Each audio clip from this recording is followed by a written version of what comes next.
I often see Demon Slayer get a lot of flack for its simplicity, especially when it comes to its storytelling. Demon Slayer is simple, but that's what I love about it. Hello everybody, my name is Gambit, and welcome to Infamous Synergy. Demon Slayer is one of my favorite modern shonen, and there are a couple of reasons for that.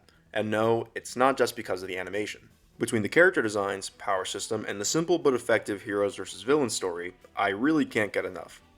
I often hear criticism for Demon Slayer talking about its story or even the series overall just being a little bit too simple for some people's tastes. But is that really a bad thing? I don't think so. Demon Slayer isn't a complex story like Steins Gate or a huge world like Naruto. It's just a story, one about a young boy who wants to save his sister. And I respect that. Let's take a second to talk about our protagonist. When you think of modern shonen protagonists, it often goes something like this. Naruto wants to be Hokage, the best and most respected position around. Deku wants to be the number one hero, the best and most respected position around. Luffy wants to be king of the pirates. Asta wants to be the wizard king. You get the point. While it is great to have a clear-cut goal in mind, Naruto being my favorite of these four, the trope is honestly done to death for me at the moment, so Tanjiro is a huge breath of fresh air. Now, I want to talk about the Hashira for a little bit.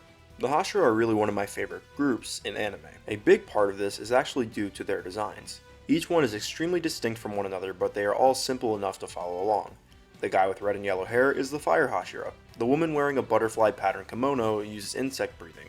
It's cues like these that make the audience go, oh, that makes sense. Each of their breathing styles also coincide with their personalities. Giyu is calm and collected, like a still body of water, and Sanemi is loud and aggressive, like raging winds.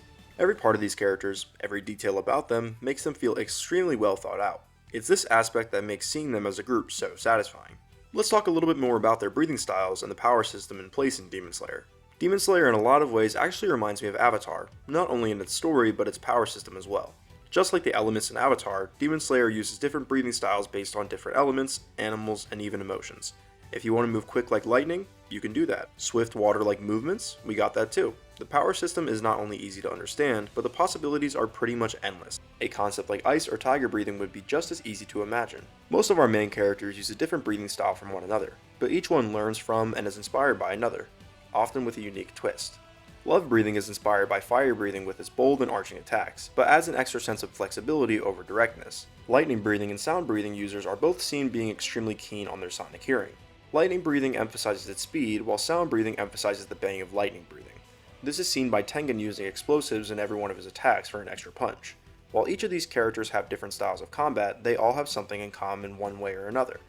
The one thing they all have in common is their reason for joining the Demon Slayer Corps in the first place. Almost every Slayer in the Corps has lost someone or something to a demon at one point. This brings them together for one common goal, stopping the big villain, Muzan. What makes this story so engaging though, isn't just its end goal. It's the stakes we encounter along the way. After Rengoku's death, sorry, spoiler, it meant all cards on the table. Watching Season 2, I had no idea if we were going to lose Tengen. Emphasis on lose, because it is really easy to become attached to these characters. Now that the Hashira training arc is just finished up, I am scared what the story has in store for our characters. We are about to hit the most hype point in the series, everything the fans have been wanting to see. That being, the strongest demons versus the strongest demon slayers.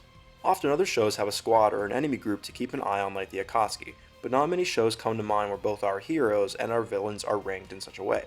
We know that there are 9 Hashira pillars. While they are not exactly ranked in a specific order, we can kind of tell who the strongest of them is, and we could look through the rest of the Hashira to kind of rank from there.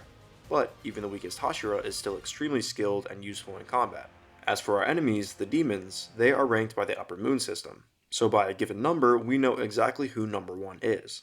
Having a similar ranking system placed on both our heroes and villains makes you really wonder, what would happen if the number 1 moon fought the number 1 Hashira? Maybe we will soon know as we are approaching the end.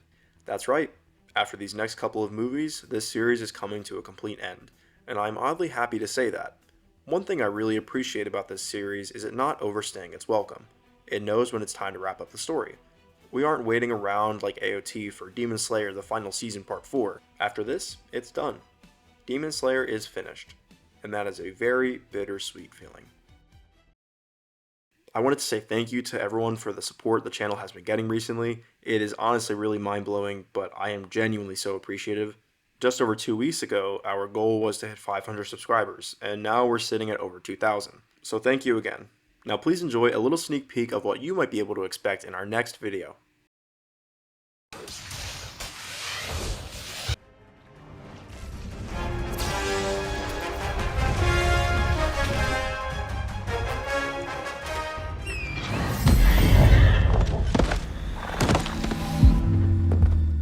You have something he doesn't. Allies worth having.